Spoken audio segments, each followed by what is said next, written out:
Welcome to the Deep Wealth Podcast, where you learn how to extract your business and personal deep wealth.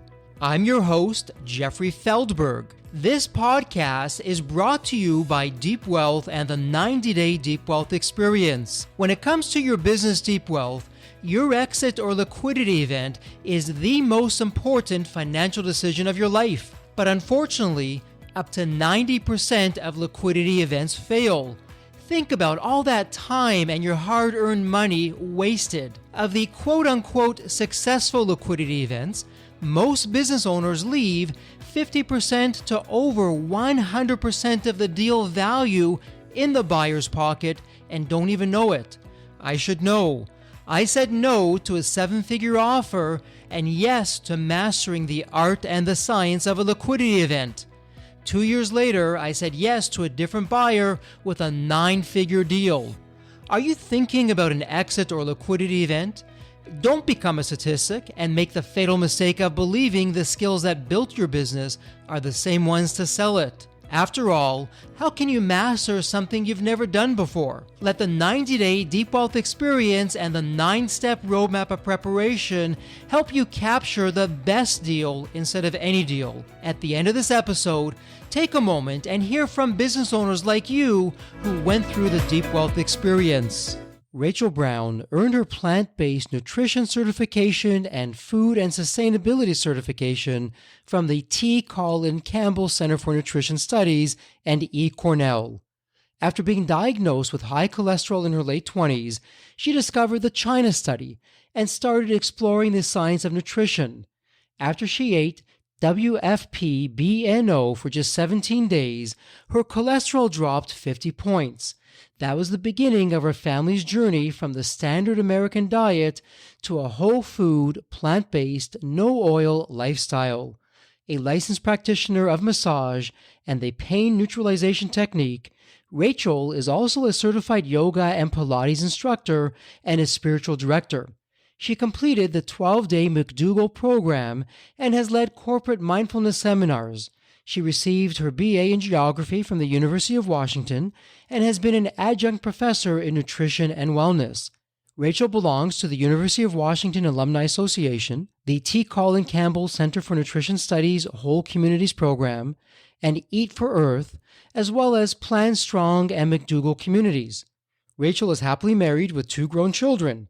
She lives in California, where she can usually be found trail running, rock climbing, cycling, and bikepacking with her husband. Welcome to the Deep Wealth Podcast. And you know what? We're going to really lean heavily on that saying for today's episode. We have a terrific guest that your health is your wealth. After all, what good is all those zeros in the bank account or your business success if you can't enjoy it or if you don't have the energy or the focus? And for today's guest, we're going to do a deep dive on another saying, you are what you eat. What do you think? Is there something to that? Is that a bunch of you know what? Well, we're going to find out today because we have an author, a thought leader, and someone who has just an incredible story. Hang on to your hats. Here we go. We're going to go down a terrific ride for today's episode. Rachael, welcome to the Deep Wealth Podcast. An absolute pleasure to have you with us. And you know, Rachael, there's always a story behind the story. What's your story? What got you to where you are today? Thanks so much for having me, Jeffrey. Really, it started with my dad has had high cholesterol as long as I can remember, and he was always on statins, and he would have these odd side effects of losing his taste, and he'd have to take some other medication. And so when I was in my early 20s, I was told I should go on cholesterol medication as well. And I really didn't want to go down that road. So I was told at the time to cut out some dairy and eggs and exercise more. And I did all those things. And slowly my cholesterol would creep back up. And then when I was in my mid to late 30s, my 5-year-old nephew was diagnosed with cancer. And his mom was in nursing school at the time. And they had a small hobby farm. They grew all their own meat. She taught me how to pull mozzarella cheese. They had a big garden as well. But she had a professor at nursing school who asked her if she'd looked at the role of diet and nutrition in cancer. And she started reading books and saying, oh my gosh, you should read these. And they changed their diet overnight. And so the first book she told me about was The China Study by Dr. Colin Campbell. And I read that. And initially, Jeffrey, I was angry. really angry that this information wasn't out there, that I hadn't heard this before, that no doctor had ever told me about this. And after that, it made so much sense. I wanted to make sure, test it on ourselves to see if it really worked. We gave it 10 days. We got a blood draw. My family of 4, I had 2 kids at the time, small kids, 6 and 8. And we ate whole food, plant-based, no oil for 10 days. I actually couldn't get back in for my second blood draw until day 17. And when I went in to see my doctor, he said, "What did you do?" And keep doing it, whatever it is, because your cholesterol dropped 50 points. And I couldn't do that with medication. That was almost 13 years ago. And for us, that was a yay moment, but also, oh, shoot, now we have to do this. How are we going to do this? For the last 12 years, we have eaten this way. But at the time, there wasn't a lot out there. There was the China study, a few research books, and then a few cookbooks, but not a lot in between. I wrote the book that I wish I would have had 12 years ago. Enough information as to why this makes sense for every body and the planet, and then a quick how-to guide so that people can give it a go for themselves. Oh, terrific. And I love the title of your book, For Fork's Sake, a quick guide to healing yourself and the planet through a plant-based diet. And great play on words. Rachael, why don't we, pun intended, take a lay of the land? And really, for the listener out there, it'd be terrific with your background and your insights, your wisdom, to share what's really going on with the food and why it's so challenging today if we follow the SAD diet. What an acronym, the Standard American Diet. The irony in that, and which you'll talk about momentarily, what's going on? Because I'm sure there's listeners saying, listen, I see my doctor, I'm following the government standards of what to be eating. Life should be great. But as you and I both know, it isn't. So what's really going on behind the scenes? There is a whole lot, I would say. And that's a big rabbit hole with government subsidies and all of that we could spend days going down. But yes, SAD is a perfect acronym. Standard American Diet really is SAD. People are dying of heart disease, of cancer. They have inflammatory diseases. And these things we now know are caused by what we put in our bodies. So genetics are responsible for some of what goes on in our body, but really they think now 10% is genetics, up to 90% is lifestyle choices, including what we eat. And it really is. Colin Campbell's book, The China Study, was fascinating to me because he talked about his research. And this is way back 1950s that they knew, and they were working on protein, animal protein, turning on or off cancer cells. They did these experiments on rats, and the amount of protein you fed a rat who had a tumor, they could watch it rise or fall. The tumor growth would rise or fall when they turned up the protein or turned it down. And then they did the same thing with plant protein, did the same thing, no growth. They raised it above 20%, no growth at all. So our bodies literally work with plant products and animal products very differently. Basically, there's no downside to eating plants. And for the most part, people get tripped up in all the information out there and feel overwhelmed in how much do I need to eat? Do I need to count micros and macros? And it's just one more thing on people's busy plates to keep track of. And it doesn't need to be that way. We don't count any calories. We don't count micros, macros. We simplify it into, we call it happy because whole food, plant-based, no oil doesn't really roll off the tongue. Happy, from going from sad to happy, happy standing for healthy and plant-powered, yay. Really just remembering if you don't eat anything with a mother or a face, everything out there is fair game. Also, you want to steer away from processed packaged foods and oils, but really that leaves a lot of food. A lot of people go, what can you even eat? But fruits, vegetables, legumes, all the whole grains, nuts and seeds. People have been surviving on this for many, many years and really well. The blue zones are proof of that. And what's interesting in your book, and again, for listeners, we'll have the link to the book in the show notes. I really encourage you to go out there, take it out and read it. See for yourself what's going on. Rachel, you go from day zero, from 10 years to 10 days. And each chapter, the 10 chapters, walk us through day by day what's going on. For someone who's listening and saying, you know what, I kind of forgot what it feels like to wake up and not be in pain. I have all these medications and I'm just feeling off. I don't even remember the last time of what it was like to be pain-free and just be able to move and enjoy. Can you give us a brief overview of starting day one, what we can expect all the way through to day 10? Sure. Yeah. And that's the thing. So many big changes can occur in just 10 days. It really just help people put the actions in place so that you can do this as simply and easily as possible. So you do have to know yourself. Some people are very black and white, and it's easy for them to say, okay, that's it. I'm not eating these offending foods, and they get rid of them, clean out their cupboards and their fridge, and they're good to go. Other people might need to add in something every day, or say, okay, I'm going to add greens to every lunch and dinner this week, or I'm going to add a piece of fruit before each meal. Both of those are okay, but I would say yes on that day one, getting a blood draw to see where you are when you're starting out. And then each day putting into actions, into steps, things that will help you by day 10, get that blood draw back and see what's really going on in your body. Simple things. I mean, really, it can be starting your day with a glass of warm water is one thing, right? Just getting some actions in place, healthy breakfast, eating like a king at breakfast, eating really as much as you can, really. And as like Prince at lunch and a pauper at dinner, if possible. But really, you don't have to make it difficult. It's really simple when you get rid of offending foods and you're left with some whole grains, pasta. If you love pasta, you can have pasta. You can have bowls of it every day. It's just what you put on top of it, right? Making up big batches of soups or rice or baking a bunch of potatoes. Again, keeping it simple, but giving yourself these things that you can come back to 3 times plus a day, breakfast, lunch, and dinner. And then within 3 days, I will tell you, you will start to notice different things. You might be sleeping better. Your digestion might be feeling better already in just 3 days. I had to put a notice in the beginning of the book because if you're on blood pressure medication or take insulin, you might need to reduce your medications even in the first 2 days. When you give your body what it actually needs to run on, you will be astounded at how quickly it can start to repair. Like you mentioned, inflammation is a huge one. Many people with arthritis or other inflammatory issues, that's one of the first things they notice in the first week, that they don't have the inflammatory pain that they have lived with for many, many years. It really is incredible what your body can do. And speaking of that, and Rachel, you said something interesting that for our listeners, it was really subtle and easy to miss.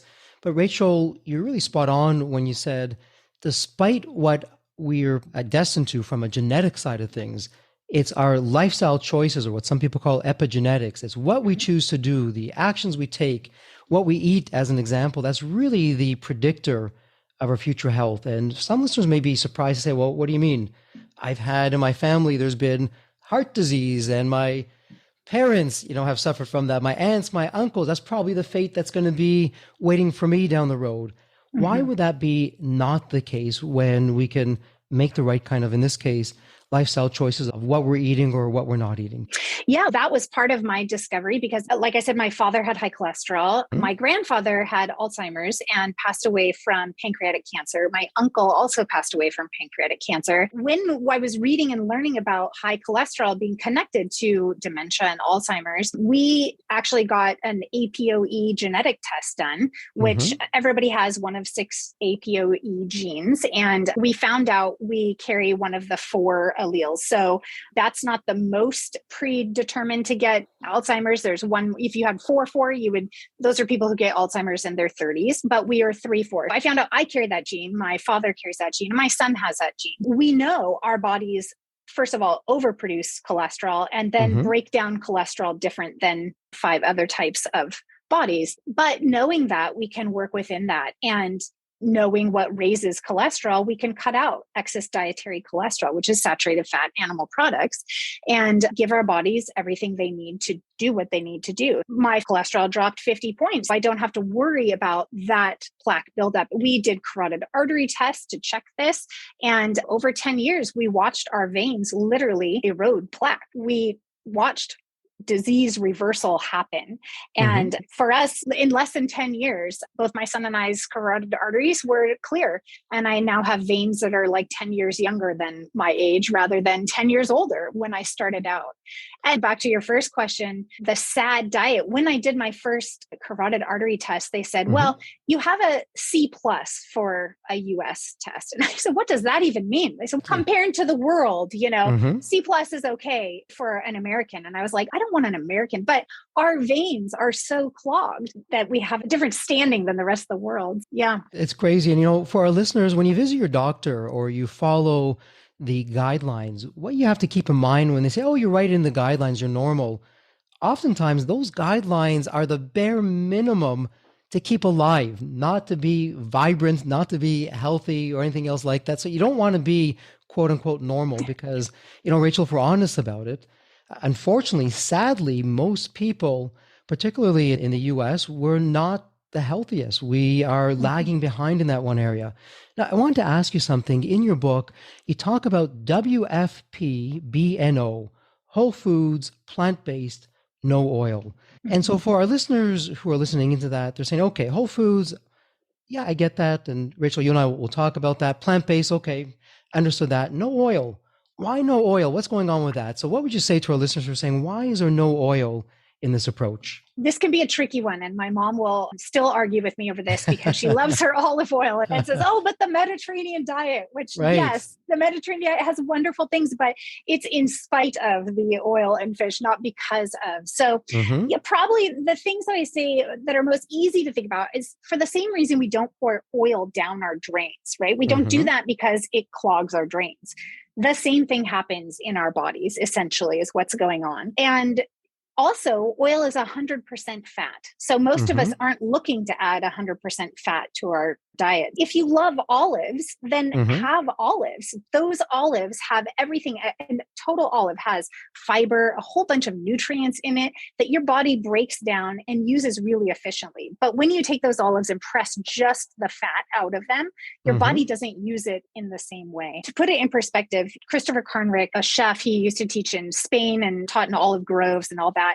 He said that a tablespoon of olive oil is 50 olives. You think about sitting down to eat some olives. I would say sit down and eat all the olives you want. You probably won't get to 50, maybe, but you're going to have everything your body needs to break that down. That's just fine. That's what I mean by whole foods. Same with avocado. Avocado is high in fat. Eat the whole avocado. You can have it on foods. That's just fine. Don't use avocado oil. So you want to make sure you're having the entire plant rather than something that's been processed or modified in some way. And that is a perfect segue for one of the questions that I have, because you're saying whole foods, and on the surface, it makes a lot of sense. But I'm sure for our listeners, when they're in the supermarket or they're just browsing for food, they will see packaging and it's processed food. And you did reference this earlier, and it can be completely plant-based and it has all this fancy wording, perhaps organic and healthy for you and zero sugar, and the list goes on and on. So Rachel, what's going on with processed foods, even though they may be plant-based? Why is that a no-fly zone for you with your approach? Yeah, it can get so confusing these days. And in some ways, it's never been a better time to try and eat this way, but also it's never been a more confusing time because you're right. Industry is now jumping on the bandwagon because there's a lot of money to be made. A lot of people are trying to eat whole foods. I would say yes. First of all, never pay attention to the front of any label. Those, they can say whatever they want. Classically, you can pick up a can of no-fat pinto beans or refried beans, and on the back, when you read the label, it's beans and oil. They use some tricky to make this possible, but yeah, I would advise always looking at the actual ingredients. Not all packaged foods are bad. If you go into the frozen section, you can pick up flash frozen greens and berries and all kinds of fruits and vegetables that don't have anything added to them. Those are just fine. Canned as well. You want to watch out that they don't have anything else added into them. But yes, I would steer clear of, especially snack foods can be very offending just with all the other ingredients that are in it. I suggest being able to read each ingredient, pronounce it, and at the very least know what it is if you're going to put it in your mouth. That's some good advice. If you're looking at that label and you can't pronounce it, or there's all these terms there, it's probably a good warning sign. Hey, stay away, go to something else. So let me ask you this, because in day 3, and you talk about this in the book, easy replacements, I suspect you've already talked about some of that. Hey, instead of having olive oil, have olives, or instead of avocado oil, have the whole avocado. What would be some other easy replacements? I'm sure people are saying, wow, this is a big change that you're asking me to do, and I like such and such, but there's an alternative to that. So what would be perhaps maybe the top 2, 3, 5 foods that have easy replacements? Sure. Well, I suggest people sit down and just make a list of their favorite foods. What do you like to eat now? When we did that, it was lasagna. We had small kids. It was burgers and pizza. We made a list of our favorite foods. And especially now, it's really not hard if you just Google whole food, no oil pizza recipe, you'll have thousands at your disposal. So we just found replacements. We started making recipes that were the types of food that we loved, but with no animal products in them. I have a recipe in the book for our favorite mac and cheese bake. You can add vegetables and put breadcrumbs on top, and it's amazing. Adults and children alike love it. On my website, I have a link for our favorite lasagna, which if people don't know there's not meat in it, they often can't tell. It's terrific. Yeah, I would suggest going through, figuring out what your favorite meals are, and then finding replacements that you can make. Also on my website, I have a free downloadable principle guide that is replacements for how do you cook without oil? How do you bake without oil? And those are really actually simple. It sounds crazy in the beginning, but you can saute just using broth or water or wine or teriyaki sauce. You can use any liquid that doesn't have oil in it, and it will act very similarly. In baking, the simplest swap is just using applesauce instead of 1-to-1, whatever amount of oil that was going to go in your cookies or bread. You can just use applesauce and it will still be moist. It will still be tasty. You won't miss it. And your kitchen will be so much easier to clean. And we're jumping around here a little bit from the book, but I'm sure the questions are coming up. Okay, you know what, Rachael, I'm going to give this a try. I'll give it 10 days, like you're saying. And I know day number 9 in the book, you say, what do I tell other people? What to respond when people ask why you're doing this? Because you know what, social pressure and we want to fit in. I think it's just wired into us. You know, back in the day when we didn't have the conveniences and survival wasn't a guarantee, being part of the tribe was important. And if you were an outcast, back in those days, that would mean you're probably done. That's it. And so getting other people's approval and listening to what other people are saying, it's hard for us oftentimes not to do that. I'm sure friends and family, they'll look at this and they'll say, what, have you lost it? Why are you doing this? Why aren't you eating like everyone else is eating? What's gone so wrong with you? How do you deal with that kind of social pressure? What would be some strategies? Well, you know, in the beginning, we were so excited. We were feeling so good, better than we remembered feeling, you know, in college, that we were preaching from the mountaintops. Anybody that would listen to us, we were telling about this. And then we realized we still want to have some friends. People are walking away. Yes, we shifted tactics and just decided, let's just do this for ourselves. If people are interested, then we have all our facts to share with them. But yeah, it depends on your personality. Again, some people really feel compelled to let everybody know what they're doing and why. And I would argue there's a place for that. You know, if you have friends and family who are on medications, who are not feeling well, sure, it's important to share it, but also to not expect that everybody is ready to make a change. Often they'll watch you and see, oh, wow, you've lost any extra weight. You're off any medications. You're doing these amazing things in your life now. What's the change? What's going on? And then you have a segue there to be able to explain what you're doing and why.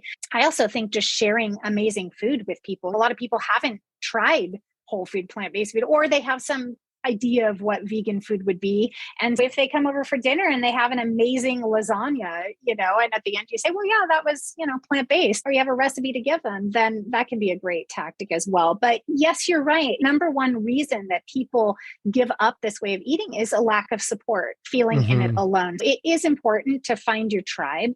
And one of the upsides of COVID is there are all kinds of online groups now that you can join if you don't have a group in your area.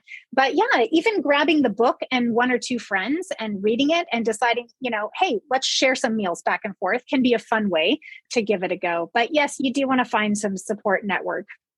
And speaking of support network, when you're with friends or other like-minded people, even your family, very easy to do. But what do you do when you're invited out and it's a social occasion and maybe you're going to be a guest at someone's house for dinner, or you're asked to go to a restaurant with a friend and they're on the opposite end in terms of what they're eating? What's your experience, Rachael? What kind of sage advice can you give us of how do we handle that? We don't want to be hermits on the one hand, saying no to everything. We still have to have a social life. How do we handle ourselves in that situation? What's going on with that? Yeah, again, we've run the gamut with that. You know, in the beginning, we decided at the very beginning, we would always eat. If we went to somebody else's house, we would eat whatever they prepared for us. We weren't going to snub our nose and say, oh, we can't eat that. We decided at home, we would eat this way. But when we went out, we could eat whatever anybody presented. But we have really kind friends and they knew we were doing this for medical reasons. And they would often ask, can we make something? Can we try a new recipe? Or we would bring something that we could eat. And now, you know, I would offer you should make double what you think you'll need, because often if we go to a meal together, potluck kind of thing, our food is gone before we can even get to it because people want to try it and it's delicious. Another tactic, if you're going out to a restaurant, you can call ahead and ask what they have. Nowadays, it's not that odd to have a request for some kind of other food, and a lot more normal than it was 12 or 13 years ago. But you can also, if you're going to a holiday party and there's not going to be anything there that you can eat and you're not bringing anything, you can also just eat at home before you go and grab a beverage or whatever. Make it more about the social event, about the connecting with people than about eating food. And I really like how you're open-minded. If you're going to someone's house and if they don't know what you're doing or they chose not to have a dish for you, it sounds like it's not what you would normally eat, but you'll make the exception just to be polite out of respect. But to me, what the takeaway is your mindset. You're not punishing yourself over this. Hey, maybe I'm having a non-plant-based, maybe it's a fish or some kind of animal protein or something else. Won't normally do this, but I'll make the exception today. It's okay. I'll live through it. I'll wake up tomorrow morning. The sun's still going to rise. All is good. Am I on base with that? Yeah, definitely. I tell the story in the book about my son. When we first said, okay, we're going this way, we know it's the best thing to do, and we are very black and white. He went to a birthday party, and I can't remember if he had 6 hot dogs and 12 cookies or 12 hot dogs and 6 cookies. We quickly realized, okay, that's not going to work. We need to loosen up a little bit. It's not that, you want to splurge on something because you miss it so much. A key point in this is really deciding it's not going to be a diet, because diets are something we give up at some point, right? You deprive yourself and then you go back to what you really want. This is really a way of changing your lifestyle. The trick with that 10 days, our taste buds change about every 2 weeks. So if you give yourself 2 weeks, about 10 days, and try this, you will notice, like my son did, we were having pitas about 9 days in, and just plain pitas with hummus and a bunch of veggies in them. And he looked at me and said, "Oh my gosh, why are these good? Where did you get these red peppers?" And I was racking my brain like, they're the same red peppers I always buy. And then it dawned on me, for him, his taste buds had literally changed. The red peppers tasted really sweet, because they are really sweet when you're not having brownies or cookies or other things that are artificially sweetened. So if you give yourself a little bit of time, you'll be amazed at how good this tastes, and you won't be feeling like you're missing out. Rachel, you're absolutely right. And for our listeners who have done something like this, you'll know when you stop all those sugary snacks and the fructose and the glucose and everything else that goes along with that, the natural foods, the whole foods, when you've taken all that other stuff out of your diet, you've given, as you're saying, a couple of weeks for your taste buds to change. Wow, who knew that a vegetable or a fruit could taste so good, taste so wholesome and so sweet in and of itself, whereas before it was rather bland or didn't taste so good at all. And Rachel, let me ask you this, because I know there's some people who are listening who are saying, okay, you know what, I hear what Rachel's saying, and plant-based, okay, but you know what, I'm not really a plant-based person. I'm another kind of diet. We can talk paleo diet, we can talk carnivore diet, all those other kinds of things. But I think what everyone would agree on, regardless of protein, no protein, animal protein, plant-based protein, that when it comes to certain kinds of animal protein, particularly when you have these industrial factory farms, and I know you talk about that in the book, people aren't realizing, if they're really big on having animal protein and they're eating the protein from these farms, these big industrial farms. And, I'm going to kind of stop the narrative there, because you go into it in the book and you can share with our listeners. Why is that not the thing to do? What's going on with that? I mean, after all, if a person chooses to have animal protein, isn't all animal protein the same, or what's going on with these industrial farms that it's such a negative thing to do, or something that you don't want to be doing? Right. Often people will say, but I eat grass-fed beef. And I will say, wow, that you're in the top 0.001% then, because there is not a lot of grass-fed beef out there. These huge industrial complexes, here in California, we'll drive by them down I-5, and you can smell them for miles before you get there. They are just really horrid. But so much is going on with these animals. First of all, they're pumped full of antibiotics because they get so sick. They're not designed to live in these places. You drive by, there's not a blade of grass anywhere. It's just dirt. They're being fed unnatural foods, sometimes ground up fish. I mean, these are animals that usually would eat grass. Then their waste products, there's massive amounts of waste products that leach into the water, that we have whole dead zones in the ocean because of this stuff that's leaching down rivers and streams, killing everything in its path because of everything that's coming from these animal farms. Not only that, the farm workers that are working in butchering operations, it's just this really deplorable situation for the animals and the people. But this is all just that people can have meat. People don't want to give up their meat. Yeah, there are so many reasons. And I think if the general public had a better understanding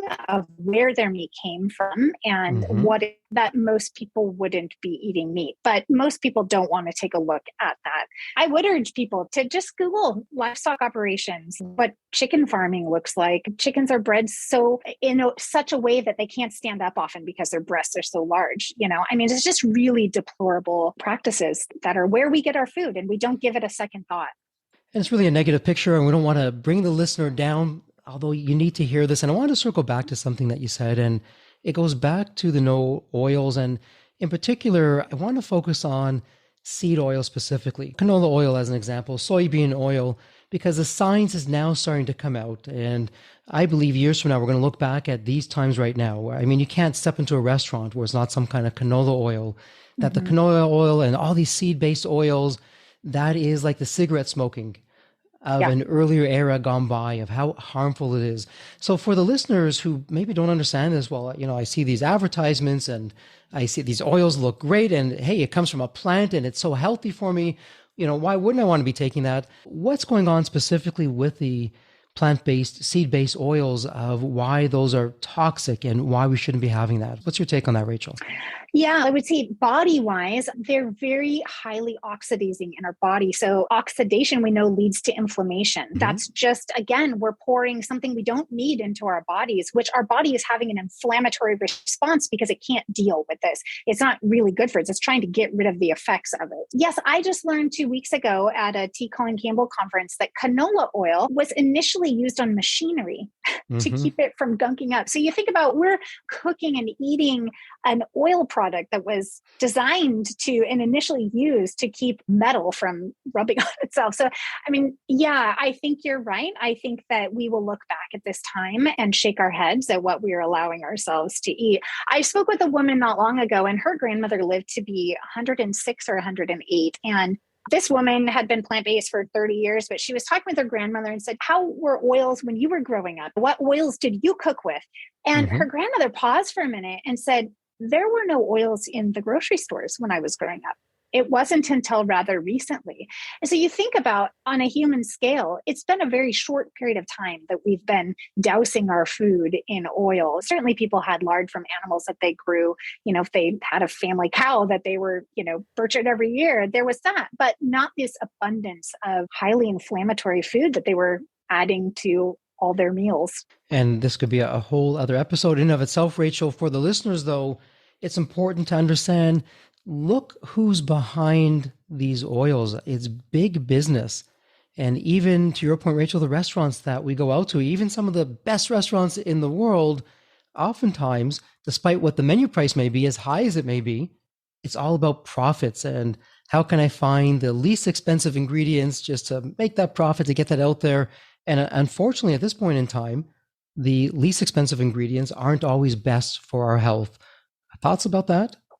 Yeah, so true. I was talking with a professional chef and asking him why he thought so many foods had added oil, because added oil makes things go rancid faster. It doesn't really seem to make sense from a manufacturing process. To me, like, why would you add an ingredient you don't need? But this summer we were in Colorado and met the owners of this. It's called Bar You Eat. They're like granola bars and they have no added oil. And we said to them, thank you so much. It's hard to find like a Cliff Bar kind of thing that doesn't have oil. And they said, yes, we know why that is now. We said, why?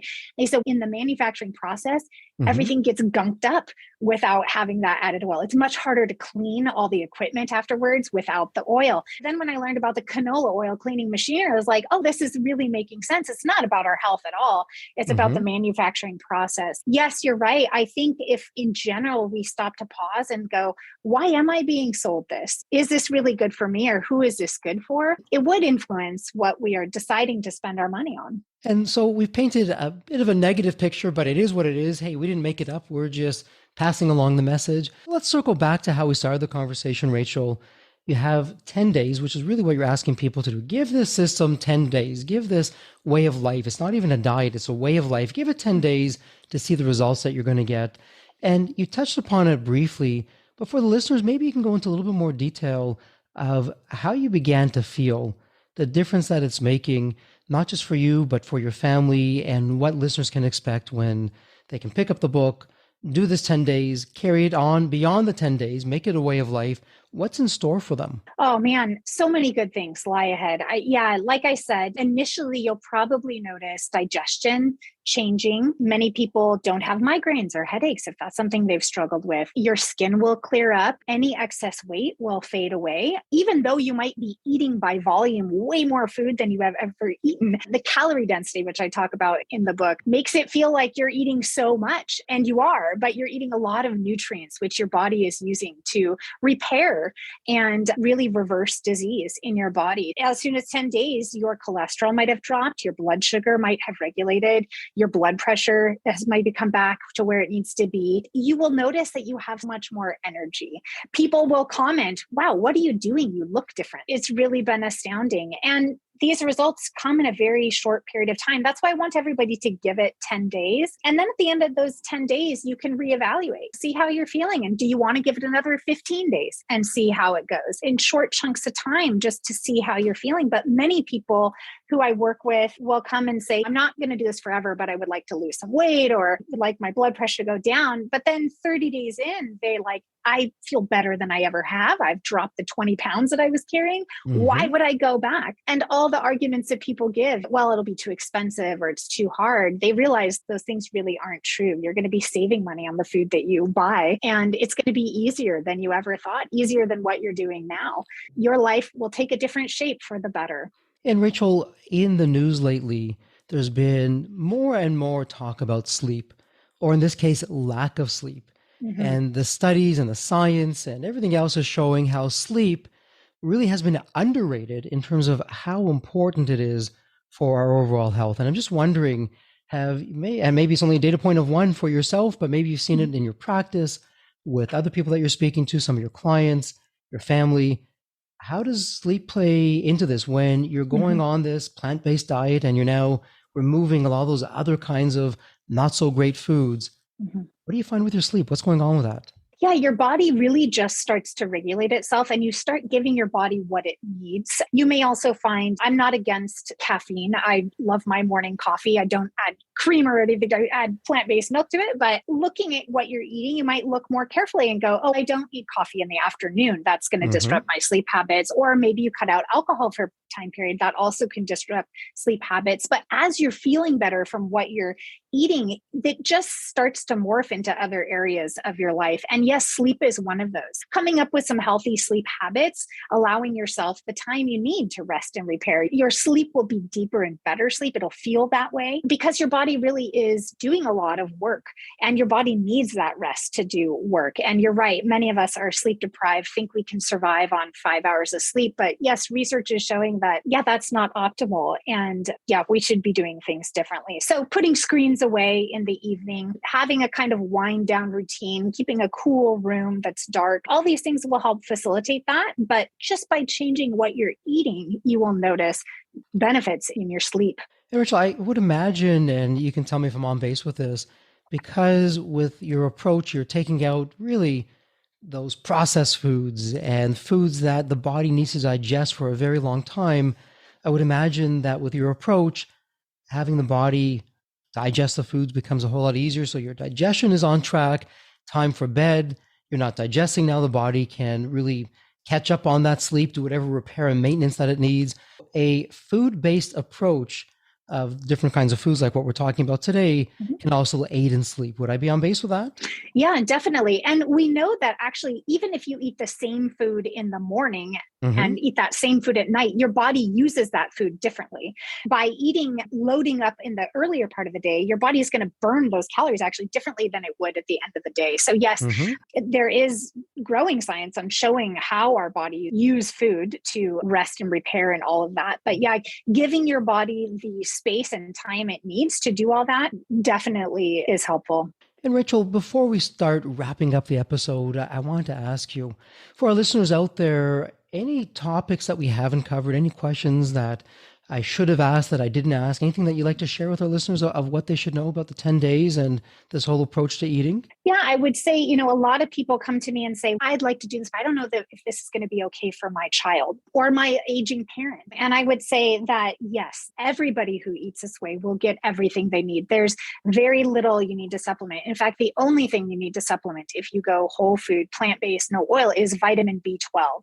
And that is actually found in the dirt. And we used to get that when we grew all our own foods and ate foods that we grew ourselves, and we had a less clean environment. We don't eat dirt anymore. I wouldn't advise that, but we get that from eating animals who actually eat plants that are in dirt. That's the only supplement we need to take. You don't need any other supplements as long as you're getting some sunshine every day for the vitamin D, but there's nothing else your body needs. You will be giving a growing body or an aging body or a middle-aged body everything it needs to be its optimal self by eating whole foods. And yeah, you will notice children thrive on this way of eating. Now, they probably need some more higher fat foods. They're growing and that's good for them, but they can be just fine on a plant-based diet. Yeah, easier than I think it is for everybody, and it's easier than you think is mainly what I want people to know. Well, some terrific insights and much appreciated.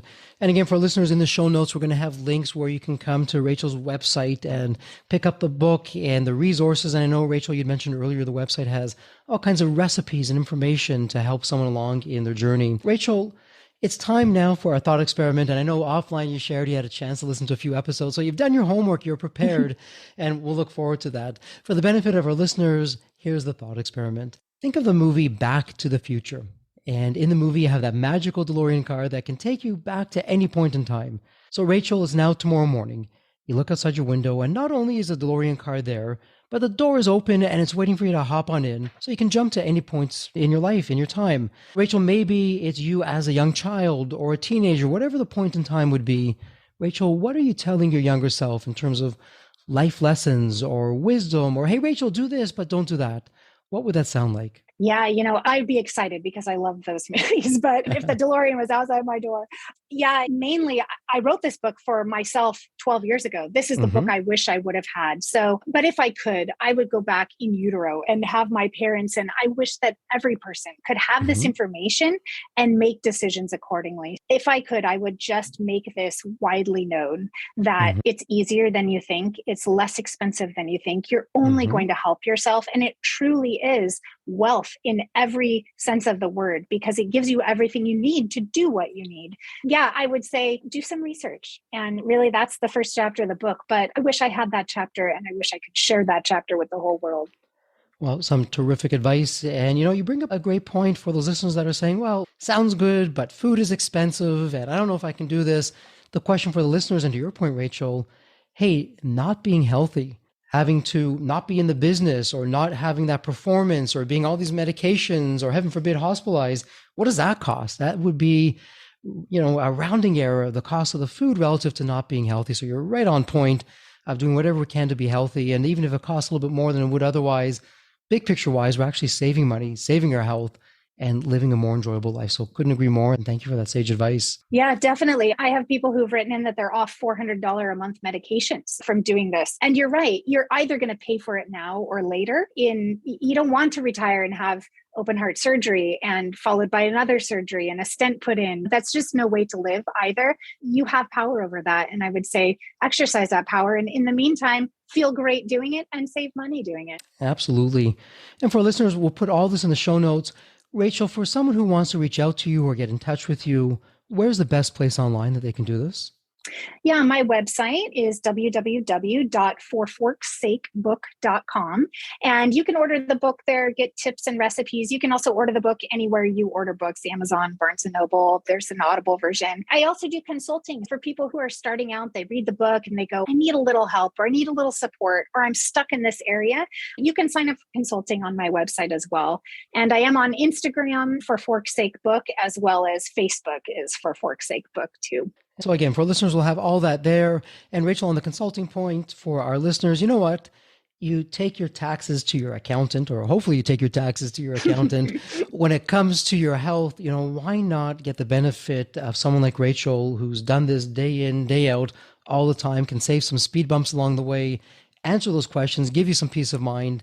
To me, it's a no-brainer. It's a win-win. And again, we'll have those links. You can reach out to Rachael and get in touch with her. Well, Rachael, it's official. This is a wrap, and we want to thank you so much for spending part of your day with us here on the Deep Wealth Podcast. And as always, please continue to stay healthy and safe. Thank you so much, Jeffrey. This is a real pleasure. The Deep Wealth experience was definitely a game changer for me. This course is one of the best investments you will ever make, because you will get an ROI of 100 times that. Anybody who doesn't go through it will lose millions. If you don't have time for this program, you'll never have time for a successful liquidity. I mean, it was the best value of any business course I've ever taken. The money was very well spent. Compared to when we first began, today I feel better prepared, but in some respects, maybe less prepared, not because of the course, but because the course brought to light so many things that I thought we were on top of that we need to fix. I 100% believe there's never a great time for a business owner to allocate extra hours into his or her week or day. So it's an investment that will yield results today. I thought I will reap the benefit of this program in 3 to 5 years down the road. But as soon as I stepped forward into the program, my mind changed immediately. There was so much value in the experience that the time I invested paid back so much for the energy that was expended. The Deep Wealth experience compared to other programs is the top. What we learned is very practical. Sometimes you learn stuff that is great to learn, but you never use it. The stuff we learned from Deep Wealth experience, I believe is going to benefit us all. I've done an executive MBA. I've worked for billion-dollar companies before. I've worked for smaller companies before I started my business. I've been running my business successfully now for getting close to a decade. We're on a growth trajectory. Reflecting back on the Deep Wealth, I knew less than 10% what I know now. Maybe close to 1% even. Hands down, the best program in which I've ever participated. And we've done a lot of different things over the years. We've been in other mastermind groups, gone to many seminars, workshops, conferences, retreats, read books. This was so different. I haven't had an experience that's anything close to this in all the years that we've been at this. It's 5-star, A+. I would highly recommend it to any super busy business owner out there. And Deep Wealth is an accurate name for it. This program leads to deeper wealth and happier wealth, not just deeper wealth. I don't think there's a dollar value that could be associated with such an experience and knowledge that could be applied today and forever. Are you leaving millions on the table? Please visit www.deepwealth.com/success to learn more. If you're not on my email list, you'll want to be. Sign up at www.deepwealth.com/podcast. And if you enjoyed this episode, if it added value, if you walked away with some new insights and strategies, please leave a review on your favorite podcast channel. Reviews help us reach new listeners, grow the show, and continue to create content that you'll enjoy. And as we wrap up this episode, as always, please stay healthy and safe.